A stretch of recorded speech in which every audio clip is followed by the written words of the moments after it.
The big question you need to ask yourself every day is, do I own a job or do I own a business? And unfortunately, the majority of contractors out there own a job. That's right, they're a slave to their own business. But the other side of the fence is so much greener, it's so much better, and that's when you're finally fully in control of your destiny, your freedom, your time. And that's what Contractor Secrets is about. It's about taking back our time, building a business with systems, standards, values, procedures, putting yourself in the driver's seat. And that's what it's about. So I'm excited. I'm happy to have you here. Let's dive into the Contractor Secrets podcast. Welcome to the Trade Thrive podcast. This is Tanner. Thank you so much for joining me here on our second episode, which details one of the most common questions in our contracting industry: hiring. Hiring, and not only just hiring, keeping quality employees. So at the end of the day, guys, if we're going to talk about hiring and we're going to talk about our approach to attracting people, we also need to talk about our approach in keeping people. So this specific episode, we're going to talk about the hiring approach. And then in another episode, we'll talk about the keeping approach. But let's start with hiring. And really, guys, we want to narrow down the foundation, okay? And I want you to always think about yourself in the shoes of another, person who's, a prospective employee of your organization and what you would be attracted to, because ultimately your business is a sum total of your standards, right? So for me, I always think about what I would want if I were the one applying for a job at Premium Painting. Okay, and I think about what are some things that I would look for. Well, there's a couple things. First of all, the ad that I'm applying to, I would want to inspire me, right? I want this to be an adventure. I don't want this to just be another job, right? So you want somebody that appreciates a company that spends a little time writing a really good ad. So I found a lot of success on Craigslist. And what I've done is I've kind of come up with an ad that really just emphasizes characteristic values that we look for. So, the title of the ad is, experienced painter wanted. So that's the direct title. And then once you open it, you have a small paragraph that pretty much outlines the characteristics that we value in our company. So it'll say something along the lines: thank you so much for your interest in working with our company. We are looking for a team-oriented individual who is self-motivated, who takes pride in their work, that can work, without direct supervision, servicing a high-end clientele with, a smile, or a high-end clientele expecting a quality result. And with that being said, that'll kind of just at least gatekeep some people that are like, oh man, this is one of those floozy companies, or someone that doesn't really value that sort of atmosphere, more or less. But what we want is people that we feel would be, and this is my threshold, guys, and you might laugh at this, but I say to myself, would I allow this person to spend the night in my house? And that should be your question that you ask yourself whenever you're going through this process. Whenever we get to that sit down interview, you want to ask yourself, would I feel comfortable with this person sleeping in the guest room of my house? And at the end of the day, if the answer to that question is no, why would you put them in someone else's house if you're the representative of a business? Why would you do that?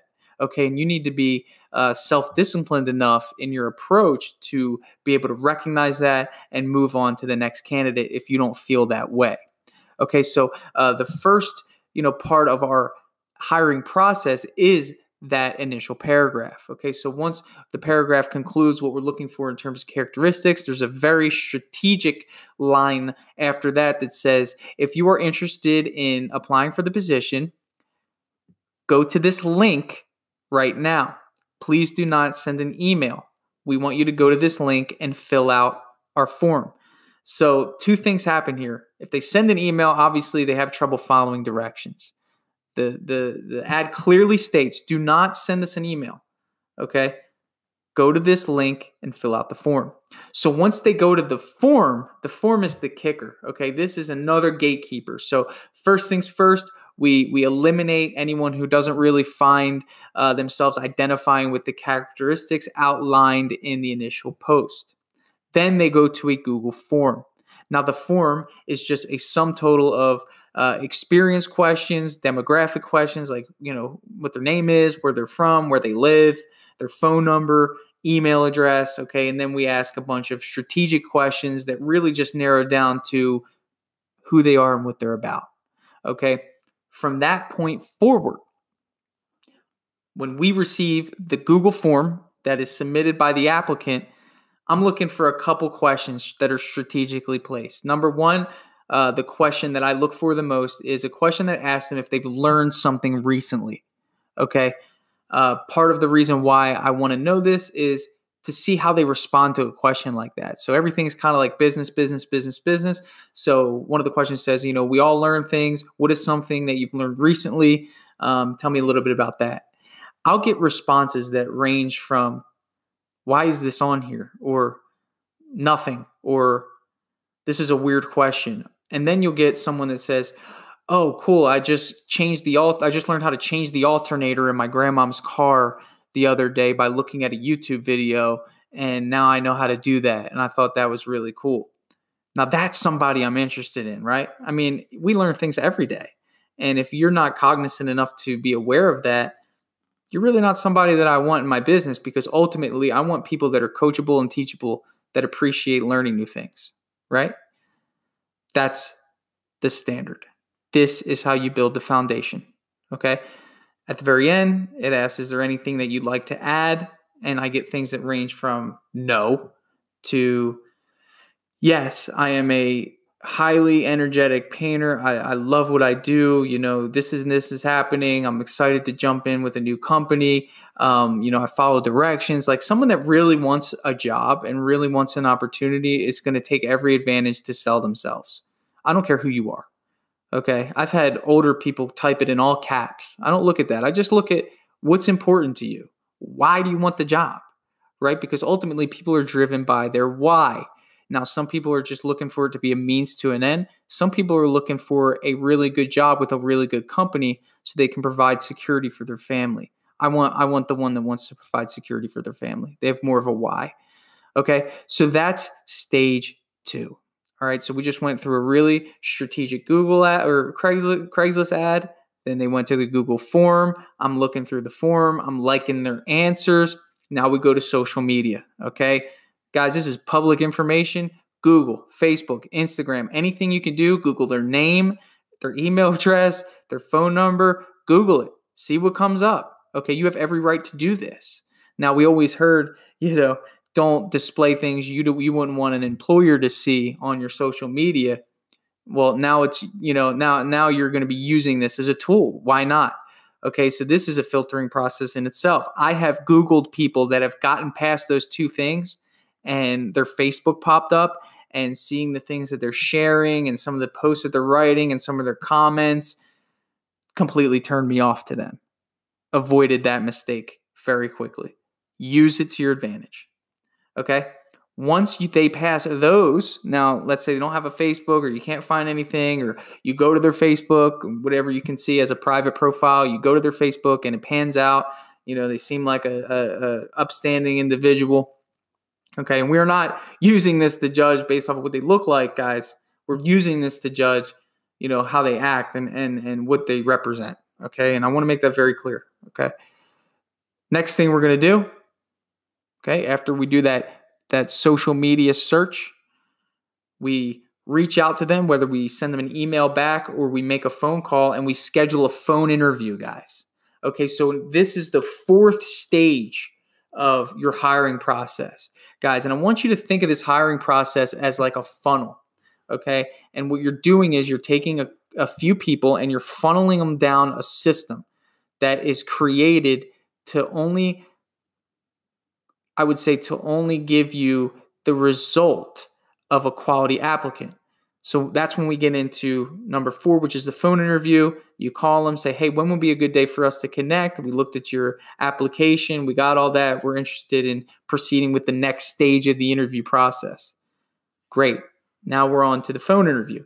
This is the phone interview where we start asking questions about their experience. That's all we want to know during the phone interview. What's your experience? Why are you looking for a job? Very generic questions about, why they want to work with you, what their experience is like, if they're qualified for the position.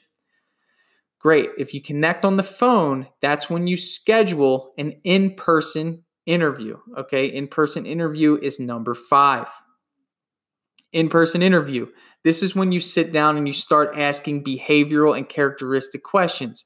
This is scenario-based questions, guys. You can Google this. I have a sheet for you that if you request it from me, I will give it to you about different interview questions you can ask. But behavioral questions, tell me about a scenario where a supervisor wasn't present and you handled a tough situation. Or tell me about a scenario where you've worked in the customer's home and they kept checking your work and were standing behind you and, it was obviously frustrating. How did you handle that? Tell me about a scenario where you saw a employee or saw a coworker doing something you knew was wrong. How did you approach that? How did they make you feel?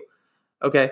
These are behavioral questions, guys, and you should ask them because you're really going to find out about what you're going to get before you actually get it. Okay.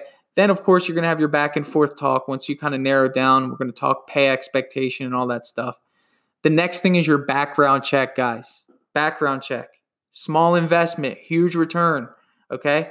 So you have them sign a background check release form that pretty much gives you permission to run a background check on them. Okay. Go run the background check. It's going to take about a week. Okay. Once the results come in, that's when you call that person and say, hey, your results came in. We're still looking forward to working with you and we want to proceed. Okay. Background check is number 6. Number 7 is the working interview, guys. Look how much we've done up until this point. We've funneled this person all the way down and they've passed all the checkpoints. Obviously, we want to be able to see if they can actually do the job that they applied for. So what we do is a working interview. Say, hey, now that you've passed the background check, we can get started on your working interview. You have 1 week to work with us. After the week's up on Friday at 6 o'clock or 5 o'clock or whatever your day ends, we're going to sit down and we're going to have a discussion and a review about your week. And then from there, we will decide whether we want to move forward with you and offer you employment, or if we're going to ask you to just move on, you're not a good fit for us. Okay? Think about the tone that you're setting as a business if you're going through all these checkpoints. Okay? And guys, this is what I've been doing. It's working, but here's the problem with a lot of contractors. Okay? You are treating hiring as if it's not important and you're rushing through it. Okay. If you rush through your hiring, you're going to get a rush through result. That's like rushing through a paint job or rushing through cutting down trees or rushing through a flooring job. What kind of result do you expect to get? We are treating hiring as if it's not important and we're getting horrible results. Okay, so going through a process like this, yeah, is it tedious? Yeah. Is it a long process? Sure. It's probably about a 2-week in total process. But guess what?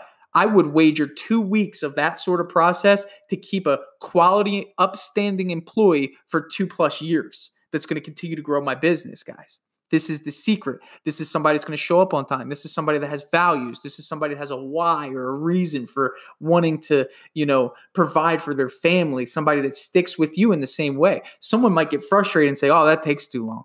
Okay, great. Well, thank you for applying. See you later. Okay. If that takes too long, then, ultimately they're not a good fit for you because they're not as invested. And don't think you need to be a big company to integrate a process like this, guys. Do not think that, because ultimately, and here's the kicker, ultimately you could do this with your first employee if you're just getting started. Why couldn't you? I mean, the background check costs $40, Craigslist ad costs $20, you're $60 in, and you have a process in place. You just got to make the Google form.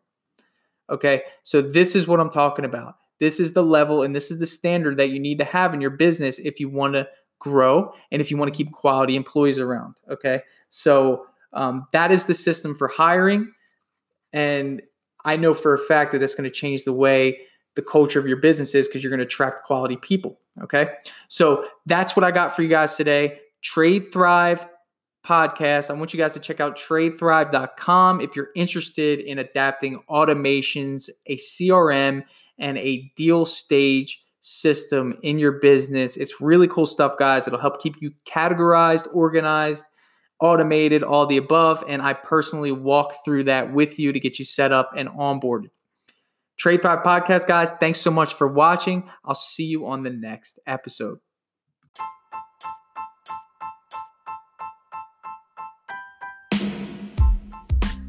Don't forget to check out TradeThrive.com, your one-stop CRM and sales automation platform.